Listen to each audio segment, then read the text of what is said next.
ওই মেয়ে তুমি একটা ফালতু মানুষ। ওই মেয়ে আগের টাকা এখন দিবা। ওই এই দোকানটা কি তোর বাবার? শালা আর একবার আসিস, পরে দেখাই দেবো।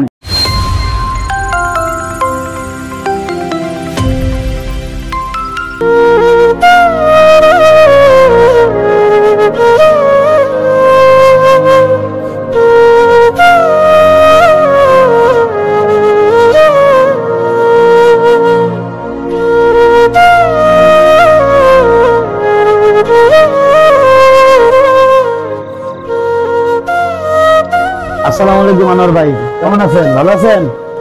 ওয়ালাইকুম আসসালাম। হ্যাঁ ভালো আছি, তোমার কি খবর? এই তো ভাই, আজকে ঈদের ছুটি কাটাই আসলাম গাজীপুরে। আচ্ছা ভাই, তোমার কি বিবেক বুদ্ধি বলতে কিছু নাই? বেতন পাইলা, বোনাস পাইলা, অথচ তুমি দোকানের বাকি না দিয়ে বাড়িতে চলে গেলা। ওই মেয়ে তুমি একটা ফালতু মানুষ।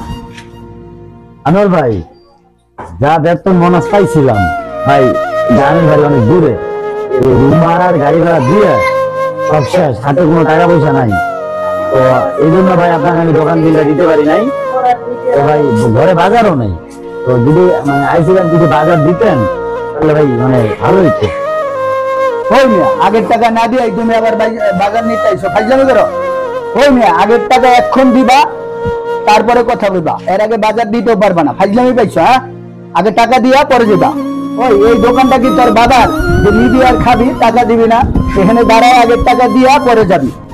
আচ্ছা ঠিক আছে আনোয়ার ভাই, এই মাসে বেতন পাইয়া আপনার দোকান দিলে আমি পরিশোধ করে দিব যা পাবেন।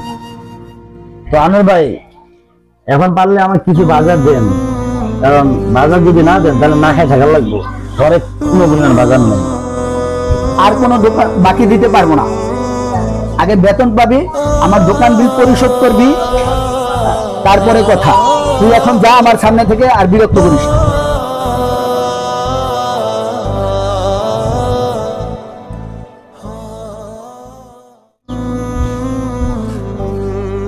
ফাইজলামি করতে আইছো, বাকিতে দেওয়ার খবর নাই, আবার মাল নিতে আসোস। তাহলে আর একবার আসিস, পরে দেখাই দেবো।